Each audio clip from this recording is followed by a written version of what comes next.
everyone, welcome to Lola's Frugal Life. This is episode number 257.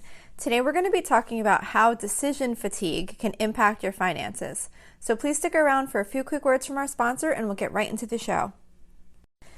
So today I wanted to talk about decision fatigue and how it can have an impact on your finances. So I'm sure most of you have heard of decision fatigue. It's that feeling that we get when we just cannot make another decision. It's when you're so worn out from having to make too many choices in a certain amount of time that you just feel like you cannot make another decision today. It's just overwhelming.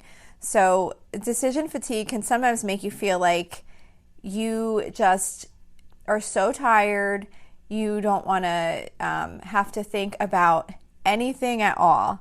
And this is because we have a limited amount of mental energy available to make decisions each day. Just like our body gets tired out, our brains also get tired out when we have used up that energy without enough time to recharge ourselves. So when we're faced with too many decisions, we can get to the point that we just can't make another decision. Or if we do keep pushing ourselves, we might wind up making poor decisions because we're just too tired to really think clearly. So decision fatigue, it can impact many areas of your life. But today I'm going to go over some of the ways it can impact your finances and what you can do to limit the impact. So one example I have is to kind of really think about what decision fatigue is and how you might feel is buying a car. And I know this isn't something we do often, but it kind of just gives you that picture of when you're getting to that decision fatigue point. So I'm sure that, you've all been in that situation or most of us have been anyway, when you go to a car dealership because you need to get a new car, a used car, whatever, you need to purchase a car. So probably when you get there, you're ready to make the decision. You might have in mind what you're going to get. You might even be going there to purchase a specific car, so you don't even have to think that much once you're there. You might have to look through other cars and figure out what you want. You have a budget set in mind. But by the end of that long process, whatever energy you had at the beginning on knowing exactly what you wanted or knowing exactly what your price range was, that all kind of starts to fade, like that energy and that confidence in knowing exactly what you want to spend. It starts to go diminish because you start feeling mentally exhausted. And that's when they start trying to offer you, if you were buying a new car, which honestly I've never done, but I would imagine if you were buying a new car, they're going to maybe try and get you to add different upgrades or, options to the car, extra services, things like that you maybe had thought earlier on you weren't going to go for because maybe you couldn't afford them. But now that you've been there for hours and you're tired out and you're just like, you know what, just give me whatever. I just want to get out of here.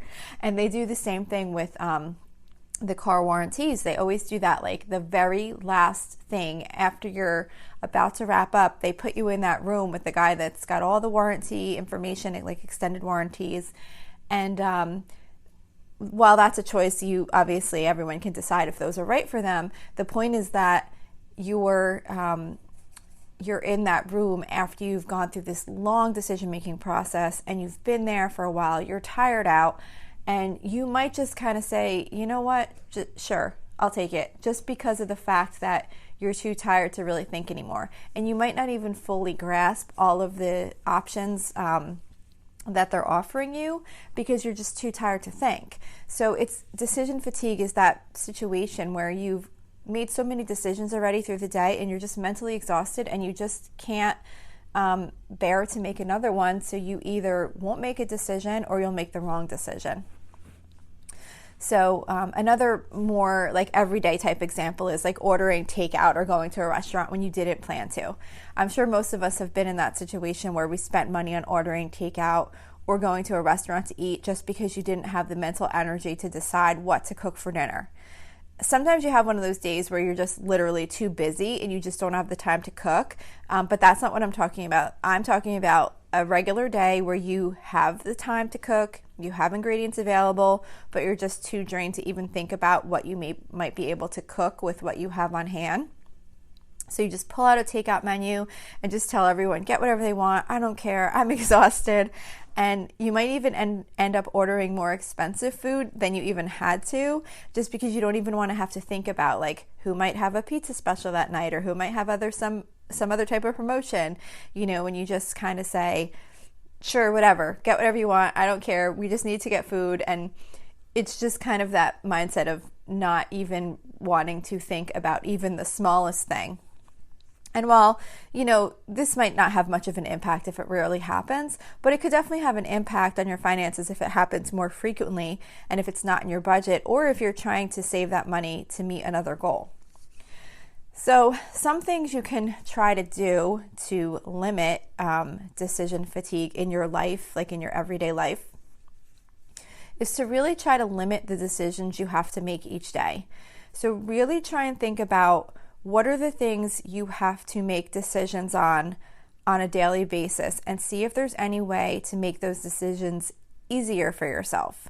So obviously there's going to be things that are going to come up that you have no control over, and you're going to have to make decisions on things no matter what that you weren't planning. But there are certain things that you make decisions on every single day that you might not even think about, think about the fact that you're making decisions on these things. When you get up, what are you going to do first?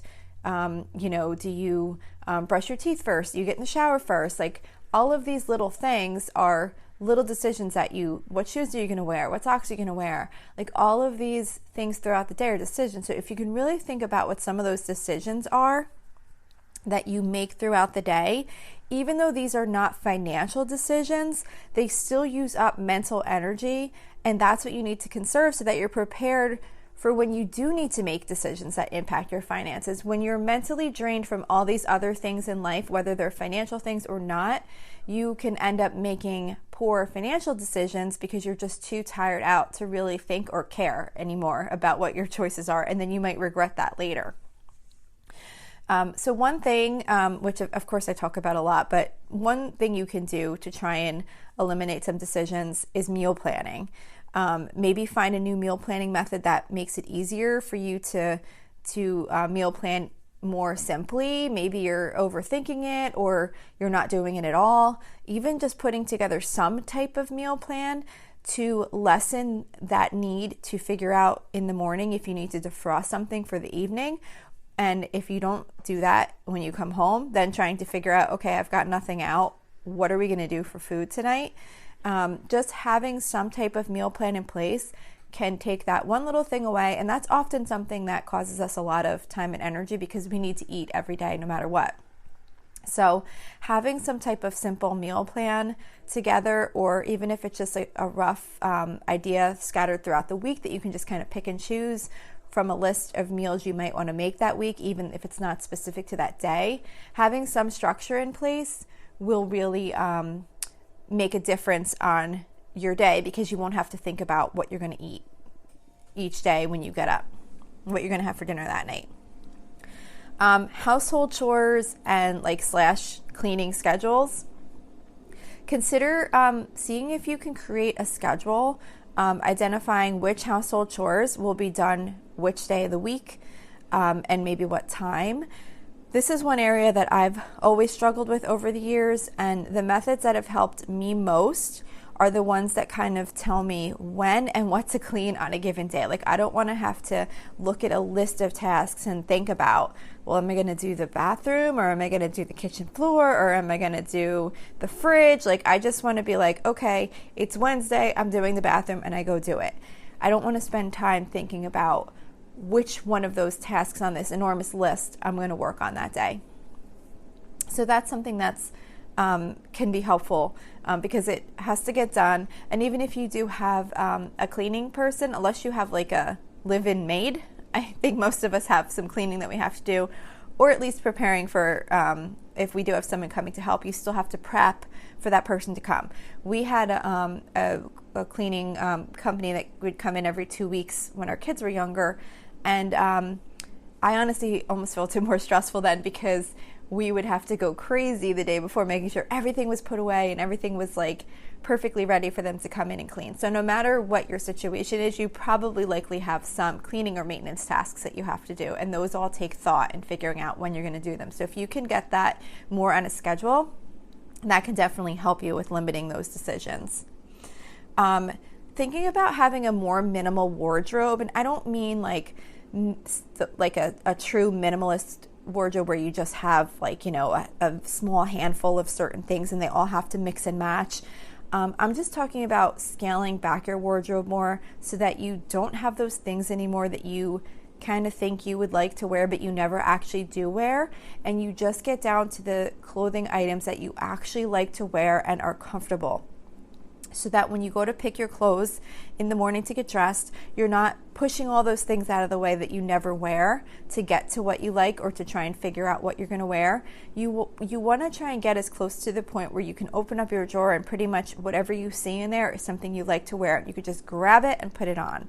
So I actually have a separate episode on this that I did a while ago. I honestly don't even remember where I did it, but it's had a really big impact on my life, and it definitely has made things easier.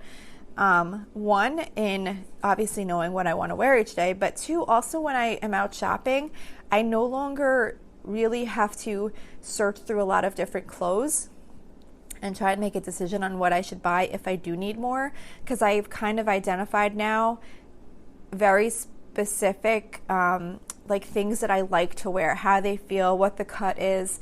Like I've kind of really worked on defining what those things are so that I can make sure that when I'm purchasing new clothes, I'm purchasing the types of clothes that I like to wear, and make sure that that's what I stick with that, so that I don't end up with a wardrobe again that I look at things and push them to the side because I know I'm not going to want to wear them. Automatic savings. So by setting up automatic deposits to your savings and or your investment accounts, it eliminates the need to decide when or where you want to put that money. You don't want to have to think about where you're going to put that money each time a budget period comes up. You want to just have it automatically go there, and that way you know it's there. You don't have to go on and do transfers and things like that. You just have it, you decide once how much and where it's going, and then just set it up and let it go on its own. In a previous episode, and it might have been, I forget, it might have been last week. I forget, it might have been last week's episode, but I had mentioned I recently came up with like an allocation of where like extra money should go if there was any like kind of found money in the budget. Maybe we got a little bonus, or maybe we got more of a tax refund than we expected, or maybe something that we budgeted for wound up costing less, so we had like a little bit of extra money.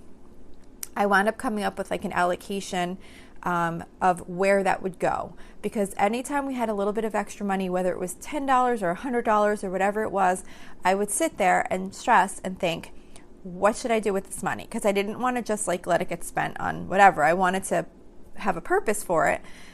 So I sat one day and I thought about like what our priorities were, and I came up with a little allocation, like 40% would go to this, 10% would go to this. I don't remember off the top of my head what those are, and I don't remember the exact example that I gave in that episode. I think it was last week. But it was just the idea of having a breakdown of 100%, and it was like 40% goes to this, 10% goes to this, 30% goes to that, whatever, so that anytime any extra money came up in the budget, I have a little spreadsheet and I type in the dollar amount and it tells me how much is going to each thing, and I just put it there. And I don't have to sit there and remake that decision over and over again, which is what I used to do before. Whenever there'd be a little bit of extra money, I would sit there and I would decide each time, where is this money going to go? How do we want to allocate it? And it took a lot of energy to do that. And I'd always second guess if I was making the right decision. Now I have it in place. I have a little allocation. We can always change that in the future if we decide that's not how we want it to go anymore. But right now I've made the decision once, and I just am able to use it, and I don't have to make that decision every single time I might have a little bit of money available, to put towards something else. Block scheduling. Block scheduling, I know I've done at least one, maybe two episodes on this, but block scheduling is a method of managing your time And with block scheduling, what you do is you break down your day into time slots, and then you decide what you're going to work on during each of those time slots.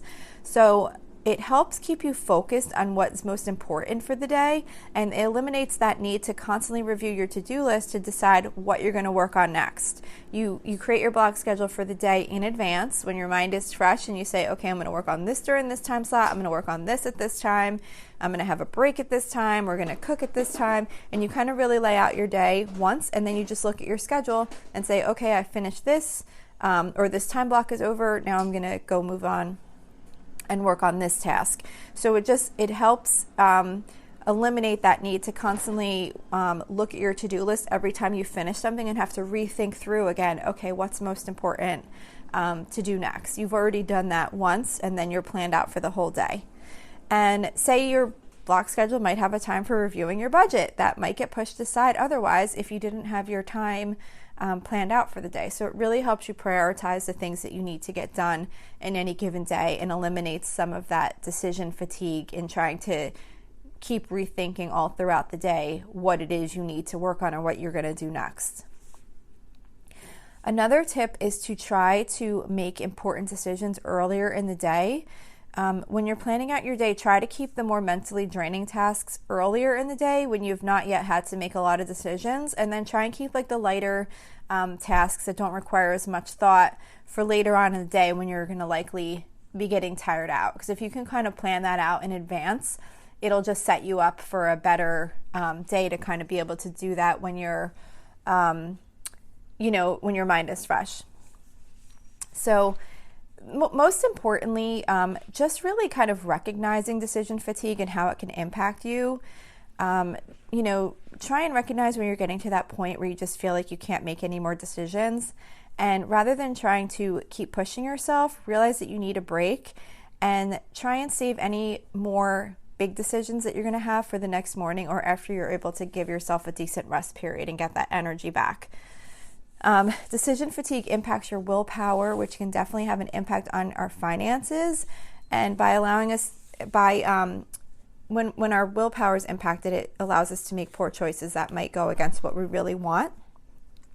So just by being more mindful and planning your life in a way that you can try and limit the amount of decisions you have to make each day, you will be able to make better financial choices and just other choices in your life in general.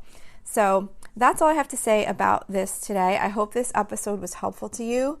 Don't forget, you can email me with any questions or suggestions at lolasfrugallife@gmail.com. You can follow me on Instagram and Facebook at lolasfrugallife. You can find blog posts for each episode on my website at lolasfrugallife.com. You can also join our private listeners group at facebook.com/groups/lolasfrugallife.